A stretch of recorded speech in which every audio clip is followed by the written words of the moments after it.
Hello दोस्तों, आप सभी को गुलाब जामुन जैसी मीठी मीठी नमस्कार। और इसी के साथ आप लोगों का स्वागत है आईपीओ के लव ट्रायंगल शो में। और साथ ही साथ बैक टू बैक तीसरा ये आईपीओ आ रहा है इस सीजन का।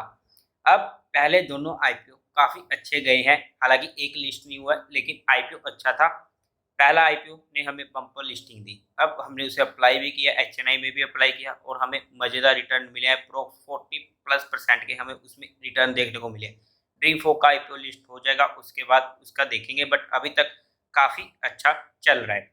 तो आज का जो ये आईपीओ रिव्यू वीडियो होने वाला है, ये होने वाला है तमिलनाडु मर्सेंटाइल बैंक लिमिटेड का। अब इस आईपीओ के बेसिक डिटेल्स, इसके पॉजिटिव्स, नेगेटिव्स, इसके फाइनेंशियल रिकॉर्ड, इसकी टाइम टेबल, डेट्स वगैरह, और एट लास्ट में जिसमें मेरा पर्सनल डिसीजन क्या है कि मैं इसे अप्लाई करूंगा या नहीं करूंगा, कैसा रहने वाला है ये आईपीओ, एक से एक चीज हम पूरी बेसिक से लेके डिटेल में डिस्कस करने वाले हैं। तो अभी से इस वीडियो को लाइक कर दीजिए और साथ ही साथ चैनल को भी सब्सक्राइब कर लीजिए। तो स्वागत है आप लोगों का आईपीओ के लव ट्रायंगल शो में, Tamil Nadu mercantile bank limited.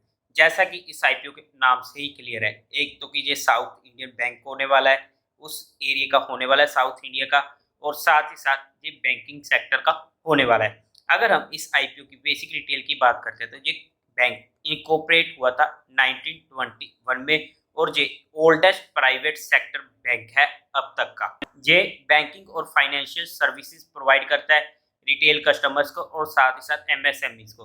MSME मतलब माइक्रो स्मॉल और मीडियम एंटरप्राइजेस को, जो छोटे बिजनेसमैन होते हैं उनकी हेल्प करता है। इस बैंक का ना स्ट्रॉन्ग पोर्टफोलियो रहने वाला है, चाहे हम एडवांसेस की बात कर ले, चाहे हम डिपॉजिट्स की बात कर ले, एक डाइवर्सिफाइड कस्टमर बेस है, चाहे वो रिटेल कस्टमर्स हो या फिर एग्रीकल्चर कस्टमर और या फिर एमएसएमई। अगर हम 31 मार्च 22 के अकॉर्डिंग बात करते हैं, इस बैंक के स्ट्रॉन्ग ब्रांच नेटवर्क है वो है 509 ब्रांचेस का। और टोटल कस्टमर बेस की हम बात करते हैं तो अप्रोक्स 5 से भी ज्यादा मिलियन के इनके पास कस्टमर बेस रहने वाला है। और इस बैंक का ना जो मतलब कि सबसे ज्यादा मेन डोमिनेंस एरिया है वो रहने वाला है तमिलनाडु।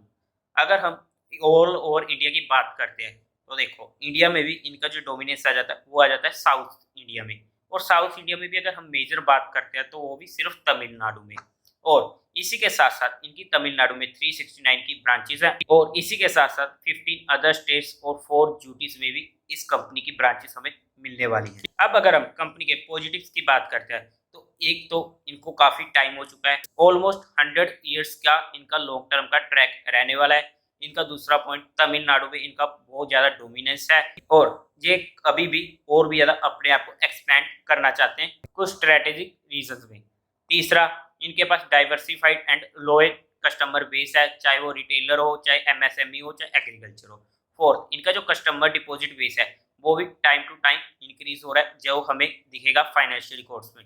और इसी के साथ फाइनेंशियल परफॉर्मेंस ट्रैक रिकॉर्ड इनका काफी अच्छा रहने वाला है। अब अगर हम कंपनी के फाइनेंशियल्स की बात करते हैं तो सबसे पहले तो सारी की सारी फिगर्स करोड़ में है। अगर हम टोटल असेट्स की बात करते हैं तो 31 मार्च 2020 में 42,000 करोड़, 31 मार्च 2021 में 47,000 करोड़ और 31 मार्च 2022 में अप्रोक्स 53,000 करोड़।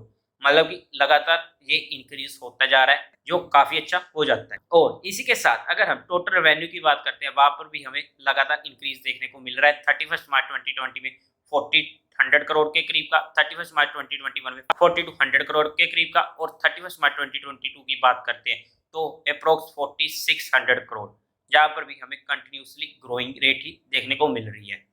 अगर हम पीएटी की बात करते हैं तो 31 मार्च 2020 में 464 करोड़, 31 मार्च 2021 में 654 करोड़ का, 31 मार्च 22 में 900 करोड़ का हमें यहाँ पर प्रॉफिट देखने को मिल रहा है, जो काफी ज्यादा इंक्रीजिंग ग्रोइंग हमें फिर से देखने को मिल रही है जहां पर, और यही कंपनी की स्ट्रेंथ को प्रूव करते हैं। इसी के साथ अगर हम नेटवर्थ की बात करते हैं तो 31 मार्च 2020 में 40 करोड़, 31 मार्च 2021 में 4500 करोड़, 31 मार्च 2022 में 5300 करोड़, जहां पर भी हमें लगातार ग्रोइंग रेट अच्छी देखने को मिल रही है।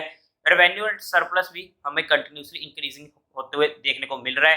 पहले 2020 में हमें 3800 करोड़ का, 31 मार्च 2021 में 4400 करोड़, और अगर हम लेटेस्ट की बात करते हैं तो 5200 करोड़ का हमें अमाउंट यहाँ पर देखने को मिल रहा है। मतलब कि ओवरऑल कंपनी के जो फाइनेंशियल्स है वो काफी ज्यादा स्ट्रॉन्ग है, यहाँ पर हमें कोई भी दिक्कत देखने को नहीं मिल रही है। अब अगर हम कंपनी के ऑब्जेक्टिव इश्यूज की बात करते हैं तो सबसे पहला तो इन्हें फ्यूचर कैपिटल रिक्वायरमेंट की जरूरत है, दूसरा इन्हें कुछ एक्सपेंसेस के लिए भी कैपिटल की रिक्वायरमेंट है, और तीसरा लिस्टिंग के बेनिफिट्स ये कंपनी लेना चाहती है। अब अगर हम कंपनी के टाइम टेबल की बात करते हैं तो सबसे पहले तो आईपीओ ओपन होने वाला है 5 सितंबर को, क्लोजिंग होगी 7 सितंबर को, अलॉटमेंट मिलेगी 12 सितंबर को, रिफंड स्टार्ट हो जाएंगे 13 सितंबर से, आपके अकाउंट में शेयर क्रेडिट हो जाएंगे 14 सितंबर को, और आईपीओ की टेंटेटिव लिस्टिंग डेट है 15 सितंबर। अब अगर हम कंपनी के फ्लोट साइज की बात करते हैं तो थोड़ा ध्यान से अब इस चीज को समझते हैं। तो देखो, अगर हम रिटेल कैटेगरी से कोई भी आईपीओ अप्लाई कर रहे हैं, अगर हम इसी आईपीओ को लेके चलते हैं तो 1 करोड़ से ज्यादा अप्लाई करने का कोई फायदा नहीं है एक ही आईपीओ में। तो रिटेल कैटेगरी में 1 लॉट हमें 28 शेयर्स का रहने वाला है, जिसकी अमाउंट पड़ने वाली हमें 14,700। अब अगर हम एचएनआई की बात करते हैं तो एचएनआई में भी 2 पार्ट हो गए। अगर हम स्मॉल एचएनआई की बात करते हैं, मतलब कि 2 लाख से 10 लाख की एप्लीकेशन, वहां पर हमें 14 लॉट्स के लिए अप्लाई करना पड़ेगा, जिसमें हमारे पास शेयर हो जाएंगे 392 और हमारी अमाउंट पड़ जाएगी 2,05,800 की। और अगर हम बिग एचएनआई की बात करते हैं, जहां पर हमारी एप्लीकेशन 10 लाख से बड़ी हो जाती है, वहां पर हमें मिनिमम 69 लॉट अप्लाई करने पड़ेंगे और 1932 शेयर्स के लिए अप्लाई करना पड़ेगा, और जिसकी अमाउंट हमें पड़ने वाली है 10,40,300। अब ये एचएनआई का क्या फंडा है, कैसे आईपीओ के रूल्स नए चेंज हुए थे एचएनआई में, उसका लिंक मैं आपको जहाँ पर डाल दूंगा, वहां से आपको क्लियर कट हो जाएगा कि एचएनआई में हम किस तरीके से रिटेलर्स अच्छा खासा फायदा ले सकते हैं। बट वहां पर ना वीडियो में एक हल्की सी मिस्टेक हो गई थी कि वहां पर जब 10 लाख वाली एप्लीकेशन की बात करी थी, जब वो भी ओवर सब्सक्राइब हो जाती है, तब भी हमें वहां पर 2 लाख की एप्लीकेशन के ही लॉट मिलेंगे, और वहां पर मुझसे गलती से 10 लाख की कहा गया था, तो जो मैंने पिंट कमेंट में भी कर दिया था। इसके बाद अगर हम कंपनी की और डिटेल्स की बात करते हैं तो कंपनी की जो फेस वैल्यू रहने वाली है वो 10 रुपीज पर शेयर की रहने वाली है। अगर हम आईपीओ के बैंड प्राइस की बात करते हैं तो 500 से 525 रुपीज का पर शेयर रहने वाली है। आईपीओ का लॉट साइज 28 शेयर का होने वाला है। इश्यू साइज होगा अप्रोक्स 830 करोड़ का। एनएससी बीएससी दोनों में लिस्ट होने वाला है। अगर हम कोटा की बात करते हैं तो क्यूआईबी को 75%, एचएनआई को 15% और रिटेलर्स को 10% का यहाँ पर मिलने वाला है। और अगर हम प्रमोटर्स की बात करते हैं तो ये एक प्रोफेशनली मैनेज्ड बैंक है और इसका कोई भी आइडेंटिफाइड प्रमोटर नहीं है। अब हमने कंपनी की बेसिक डिटेल्स जान ली, कंपनी के पॉजिटिव्स देख लिए, और इसी के साथ हमने कंपनी का फाइनेंशियल रिकॉर्ड भी देख लिया, ऑब्जेक्टिव्स भी जान लिए और उसके टाइम टेबल्स की बात कर ली। अब अगर हम कंपनी के नेगेटिव पॉइंट्स की बात करते हैं, लेकिन उससे पहले हम कंपनी की वैल्यूएशंस को देखते हैं। अगर हम इसकी पीई रेशियो निकालने की कोशिश करते हैं जो कि डाइल्यूटेड है 9.22 की निकल के आ रही है। ईपीएस की अगर हम बात करते हैं तो 47.72 की आ रही है। रिटर्न ऑन नेटवर्थ हमारे पास 13.80% की निकल के आ रही है। अब अगर हम पीयर टू पीयर कंपैरिजन में जाकर देखें तो सिटी यूनियन बैंक जिसकी पीई रेशियो है 16.31 की, और इसी के साथ साथ साउथ इंडियन बैंक जिसकी पीई रेशियो है 11.33 की, आरबीएल बैंक जिसकी पीई रेशियो है 12.85 की, और साथ ही साथ फेडरल बैंक जिसकी पीई रेशियो है 11 की। अब जब हम जहाँ पर वैल्यूएशन देखते हैं तो कंपनी का जो ये आईपीओ आ रहा है वो काफी ज्यादा पी रेशियो पे आ रहा है, मतलब कि हाईली ओवर प्राइस ये कंपनी अपना आईपीओ लेके आ रही है। अब इन्होंने हमारे लिए लिस्टिंग स्कोप में कोई मेजर एरिया नहीं छोड़ा है, इसलिए अगर हम बात करते हैं कि अगर हम कहें कि ये आईपीओ सस्ता है तो ये आईपीओ बिल्कुल भी सस्ता नहीं है। कंपनी का ट्रैक रिकॉर्ड अच्छा है, वहां पर कोई दिक्कत नहीं, लेकिन जहां पर अगर हम वैल्यूएशन की बात करते हैं तो वैल्यूएशन काफी ज्यादा महंगी है।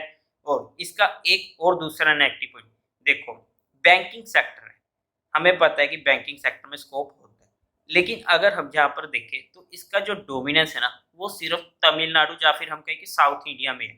ऑल ओवर द इंडिया इनका स्कोप कम है, इसलिए जहाँ पर भी हमारे लिए एक हल्का सा नेगेटिव पॉइंट हो जाता है। और इसका एक ना थर्ड नेगेटिव पॉइंट हो रहा है कि इनके ऊपर ना कोर्ट में एक केस सा चल रहा है। जब ये इशू साइज आने वाला था तो ओएफएस वगैरह का, तो उस रिलेटेड भी जहाँ पर हमारे लिए नेगेटिव पॉइंट हो जाता है। लेकिन अब अगर हम बात करें कि हमें इस आईपीओ में अप्लाई करना चाहिए या नहीं करना चाहिए, देखो सबसे पहले आया सिरमा एचडीएस आईपीओ जिसे हमने क्लियर कट हाँ कर दिया था, एचएनआई कैटेगरी में भी हाँ कर दिया था, टिक किया था, और हमें वहां पे आया था मजा ही मजा। दूसरा ड्रीम फोक आईपीओ जहाँ पर भी हमने क्लियर कट हाँ कर दिया था, लेकिन जो ये आईपीओ यहाँ पर भी मेरा खुद का क्लियर कट ना होने वाला है।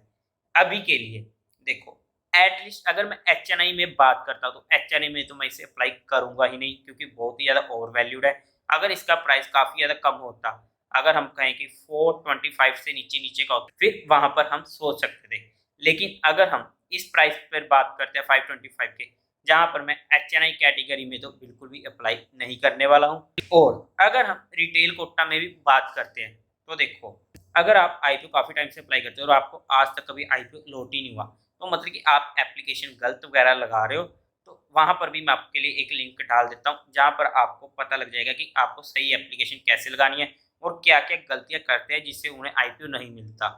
तो आप उसे भी एक बार चेकआउट कर सकते हैं। अब अगर हम रिटेल कोटा की बात करें, तो डिफेंसिव होकर अगर मैं बात करूँ, तो मैं इस आईपीओ को अप्लाई बिल्कुल भी नहीं कर रहा हूँ, क्योंकि ऐसा कुछ खास मुझे दिख नहीं रहा इस आईपीओ में। एक तो इनकी हाई वैल्यूएशन और दूसरा इस पर कोर्ट केस। और इसके साथ-साथ अगर हम अग्रेसिव की बात करते हैं, तो उसका डिसीज़न मैं आपको फाइनल डे पर बता दूँगा, क्योंकि मुझे वहाँ पर चेकआउट करना होगा कि इसमें सब्सक्रिप्शन कैसे जाती है। तब तक के लिए ये आईपीओ इतना अट्रैक्टिव नहीं होने वाला है, इसलिए इस आईपीओ को ईज़िली हम अवॉइड भी कर सकते हैं। अब ये तो था मेरा पूरा पर्सनल डिसीज़न, सिर्फ़ एजुकेशन और लर्निंग पर्सपेक्टिव के लिए मैंने आप लोगों के साथ अपना ओपिनियन शेयर किया। अब आपका इसमें क्या ओपिनियन है, वो आप मुझे कमेंट करके ज़रूर बता सकते हो। और इसी के साथ वीडियो को शेयर ज़रूर करें, ताकि वो भी एटलीस्ट आईपीओ को अगर अप्लाई करना चाहे तो उसके बारे में पूरी की पूरी डिटेल जान ले। उम्मीद है आप लोगों को ये वीडियो अच्छी लगी होगी, तो इस वीडियो को लाइक करें, शेयर करें और चैनल को सब्सक्राइब करें। Thank you very much.